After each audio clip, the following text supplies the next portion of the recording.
శివ అంటే మంగళం, శివ అంటే శోభనం, శివ అంటే కళ్యాణం. సమస్త ప్రాణులు దేనిలోకి వెళ్ళిపోతాయి అంటే ఇందులోకే వెళ్ళిపోతాయి.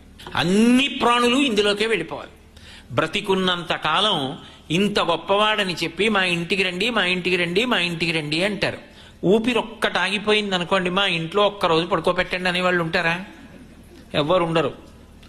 తన ఇంట్లోకే తీసుకెళ్లరు. వాడు కష్టపడి కట్టుకున్న ఇంట్లోకి కూడా తీసుకెళ్లరు, బయట పడుకోబెడతారు. ఎవరు పుచ్చుకుంటారు దాన్ని? ఎవరు ఉంచుకుంటారు? ఎవరు ఉంచుకోరు. అది చిట్ట చివరికి పుచ్చుకునేది ఎవరంటే ఆ తల్లి పుచ్చుకుంటుంది, ఆ భూమి తీసేసుకుంటుంది.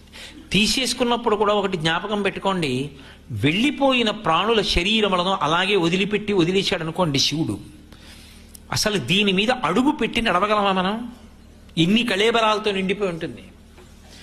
ఇన్నిటినీ పరమమంగళప్రదంగా మట్టిగా మార్చేసుకుంటాడు. అన్నీ ఇందులోనే కలిసిపోయి